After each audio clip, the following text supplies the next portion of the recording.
is week in Indy for the Combine. Former NFL general manager and ESPN front office executive, of course, insider Mike Tannenbaum joins us here on Unsportsmanlike. We were just talking about the Minnesota Vikings QB situation. You, I think, are different than most with this because you believe in J.J. McCarthy still all in, give him a shot to win the job and perform. Most people don't. If they are going to bring someone in, who should that be? Well, let's have some context here. Let's say like ESPN Radio was to start a new national show with Chris Canty, Michelle Smallman, and Evan Cohen, and they said, hey, we're going to give this a year, right? And 3 weeks into it, your ratings stink, and they pulled the plug. Do you think that would be fair or unfair? It seems unfair. Okay, so he's played 10 games and he's 23 years old. So why are we pulling the plug on a 23-year-old who's played 10 games? Is benching him, quote unquote, for someone that may be better and more veteran, pulling the plug, or actually helping his progress? Yeah, I think the best players should play. And look, yeah, absolutely, they should bring in competition. Like, my suggestion, if I was Minnesota, I would sign Kyler Muray, who's going to be 29, who to me has the highest upside when we're looking at the redemptive Sam Darnold-ish sort of story this year. I think it could be Kyler Muray. And the other player would be Anthony Richardson. I would walk from Indy to Minnesota. I'd sign a 2-year deal. And I would say to Kevin, how much do I have to pay you for tuition to get a master's degree in quarterback play? Because he's somebody else who's incredibly young at 23, incredibly talented. Excuse me, he'll be 24. Incredibly talented. I mean, there are players in this year's draft that are older than these guys.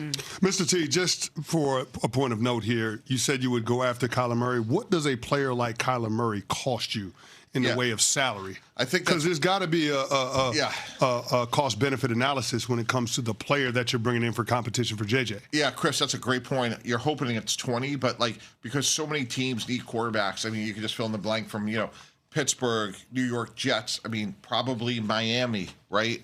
So the Cleveland Browns have a very complicated quarterback room. So the Rams need a quarterback of the future. So you may go into, I always used to say, our plan is firmly etched in pencil.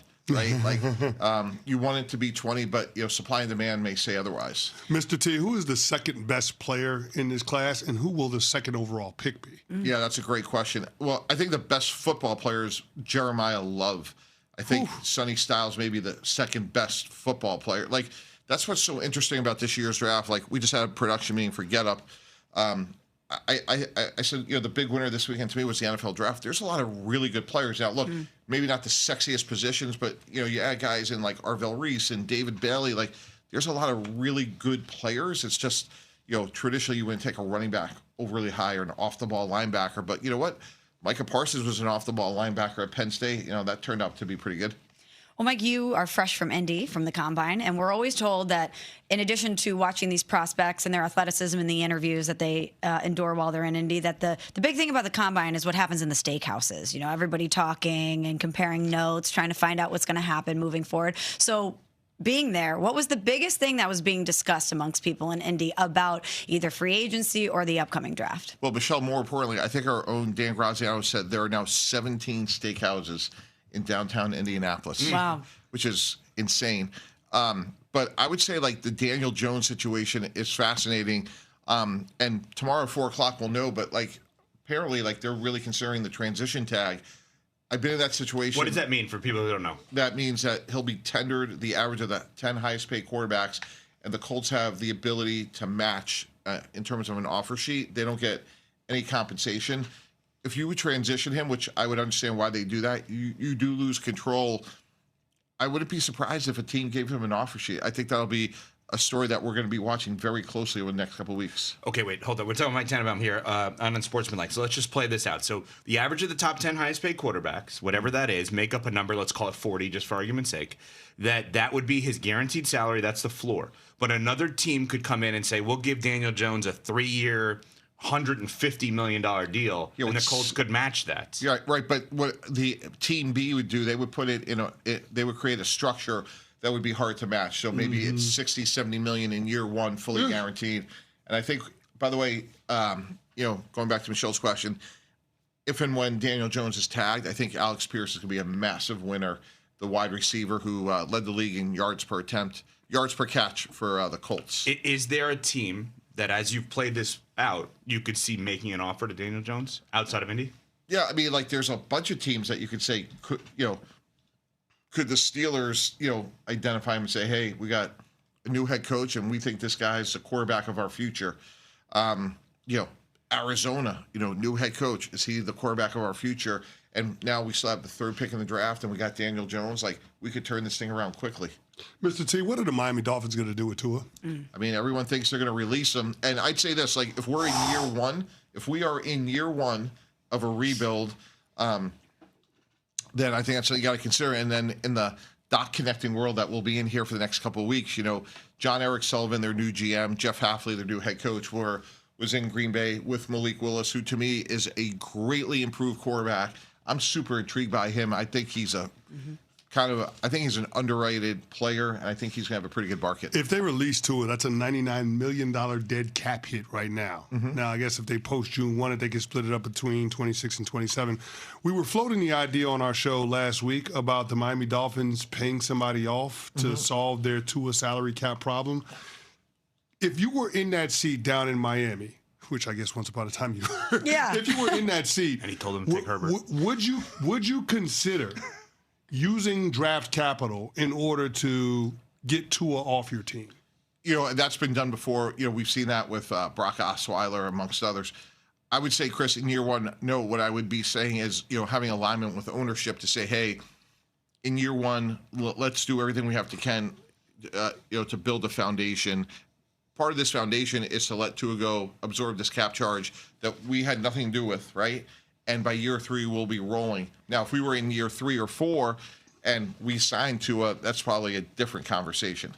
Where do you think he should go next? What do you think should be next for Tua's career? Yeah, I would say the same thing, Michelle, to all these young quarterbacks. And again, we've seen it with Geno Smith. We've seen it with Baker Mayfield, Sam Darnold. Like, not all quarterback development's in a straight line. Like, he needs a Drew Brees situation. And what I mean by that is, like, what Sean Payton did for Drew Brees is he had big, strong guards and center where it was a firm pocket where Tua could climb the pocket. Drew Brees was a height-deficient quarterback that was a Hall of Famer. So he needs to go to a place with an exceptional offensive line where you get rid of the ball on time, in rhythm.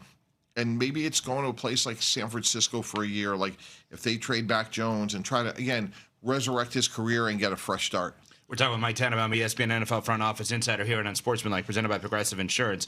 Active names on teams that could be traded. Give us a couple of them that maybe some buzz in Indy around those. Yeah, well, the headlines are going to be A.J. Brown, right? 29 years old, lot of smoke in that situation. The 2 places to be that would be a complete win-win is Buffalo at 26, New England at 31. Vrabel had him in Tennessee. I mean, the whole world was put on notice by Mr. Pagula that the Bills will in fact get a receiver, right? So if I'm the Eagles, I'm trading A.J. Brown. I'm taking that money. I'm re-signing Jalen Phillips. That was a great trade. He played really well for them. And then I'm drafting a receiver at the bottom of the first round. Then obviously, does Max Crosby get traded? Does Myles Garrett get traded? Like, if the 4 of us were running the Browns, I would trade Myles Garrett. I would have traded him last year. Yeah, me too. He's a great player. Like, he's a Hall of Fame player, but we stunk with him. Right? We are a year away from being a year away. Why not get as many? Like, how many firsts could you get from Myles Garrett? Yeah, the trade I said was, why not trade him to Detroit for 2 1s and Jamison Williams? Like, who says no to that? Who says no to that? That's juicy. Who says no? Well, I wouldn't if I'm the Browns, but I think they would. That's the thing. They've proven that they would, right? Because when he asked out, they decided to give him $40 million a year. Which kudos to Myles Garrett for that one. But who would say no to that? Like, if I'm Detroit, I feel like I'm one pass rusher away from winning, meaningfully competing for the Super Bowl. I have great young offensive talent. I would hate to lose any of those guys. But if I had to give up one of those guys to get the best pass rusher in the game and pair him with Aiden Hutchinson, the whole idea of like the way Bill Walsh created that dynasty in San Francisco was great passing game, great fourth quarter pass rushers, and the ability to run the ball when they have to. Well, we know they could score. We know they could run the ball. They have a pass rusher.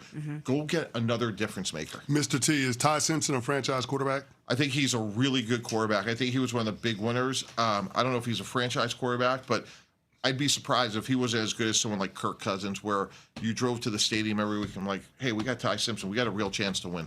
We're running out of time here. So quickly, Mike T, the prospect that you left Indy being more impressed with than ever? That was on your radar, but you left there being like, wow, that person showed me something. Yeah, I thought Taylon Green, he quarterback from Arkansas who transferred from Boise State. He had a good week at the Senior Bowl, which we covered, and he had like a workout for the ages. And again, like you just want to be patient with these quarterbacks, but you want to get the ones with the highest upside. And he's such an intriguing athlete at 6'6", set the second fastest quarterback 40 time, best vertical of all time. Like there's so much to work with. And his tape, there's some really good tape on him. So if I was a team like the Rams, maybe with Matt Stafford, anybody that, hey, in 2 to 3 years we may need a quarterback, which is probably the whole NFL. Yeah.